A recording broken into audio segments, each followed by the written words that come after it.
EyeSeeMe Children's Bookstore seeks to transform the minds of African American children by showing them a replica of themselves through the literature provided and to broaden the perspectives of non-African American children. Here to share more with us is co-owner Jeffrey Blair. Welcome to the show. Well, thank you for having me. And Jeffrey, first things first, I know your wife is probably watching. Yes. So you are the co-owner. So Correct. let's talk about how That's you and your right. wife planned this That's and how it all right. got started. Well, it's myself and my wife, Pamela Blair, and we started EyeSeeMe African American Children's Bookstore about 3 years ago. We opened up the doors in University City. And it's really started out from raising our 4 children. Let me just shout out to them, Jeff Jr., Sarah, Naomi, and Ezra. Blair, hey. And raising them, we found challenges in trying to find children's literature, children's books that had images that reflected them. And so it took us a lot of effort to try to go to various stores or go online, various places to try to do that. And we thought it was really important. But by surrounding them with positive images, we saw that it kind of helped them be engaged in the material that they were having put before them, as well as allowing them to be like self-motivated learners. And that translated to them doing very well in school. And so they're now in college and graduate school. My oldest actually just got accepted to medical school, so we're real excited. Exactly, yeah. So we think a lot of surrounding them with those positive images really had a big effect. And so we opened up the store because we wanted to allow some of those things that we've learned and share that with the community. So first it was the actual physical bookstore, correct? That's correct. And that has grown over the years. And then Yes. you decided upon putting some books, well, you've even written some books, and put it together as an organization to help children learn to read. Can you tell us more about how you grew and how the organization came about? Absolutely. Your nonprofit. That's correct. And so the first thing, we really wanted to just be, it was a cause, an issue that we saw, especially in the Black community, that a lot of times literacy wasn't really something that children were gravitating to, right? We have the achievement gap here in the St. Louis area, so we wanted to address that. And so we started the structure of the business, but then out of that also, we started the nonprofit, the EyeSeeMe Foundation.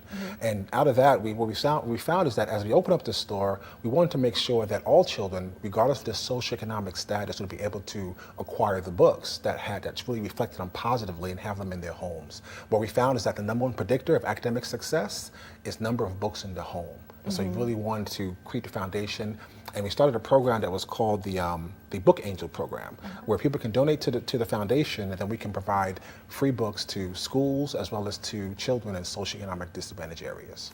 And you said the word donate. So if we have any viewers who have some books that they would like to donate, can they do that? Absolutely, yeah, sure, Okay. absolutely. And how do they go about doing that? Oh, go to our website, www.eyeseeme.com, and I'll spell that, right, because it's EYESEEME.com, EyeSeeMe.com, or come into the store. We're at 7827 Olive Blvd in University City, Missouri.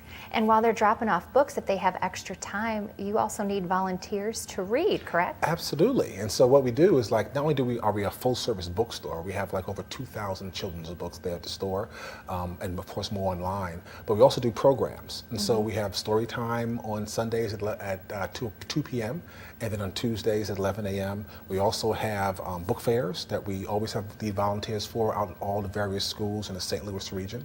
And so absolutely, we want to have people to come out and partner with us so that we can be successful in helping increase literacy in the St. Louis region. Awesome. And I know that you have the Black Panther book. Well, Oh yeah, it's flying off the shelves. Absolutely, you got to check and see if it's still there because it continued to fly off. We've had to, ever since the movie came out, and we put out the book, we've been having just tremendous amount of attention people wanting that book. Yes, and that's such a great positive attention. And I know that probably in the next, say, maybe 20 years from now, you're really going to see these kids just glowing because, I mean, things have changed so much. Yes, and it's such positive things. And we've seen it already, actually. You know, there's so many times we'll see like a mother or grandmother would bring their child to the store and say, oh, my child doesn't really like to read. But then when he comes into the store and he sees all these books that reflect him, the covers, like reflect him, his culture and his history, they perk up, right? And it has something positive about that. We've heard letters and emails that come back from teachers who say, you know, introducing diverse books to the classroom really had an effect on all the children. And so we've seen the effect already. That's awesome. It's definitely a family affair. Yes. Stay with us at STL Live. We'll have more with EyeSeeMe African American Children's Bookstore after this break.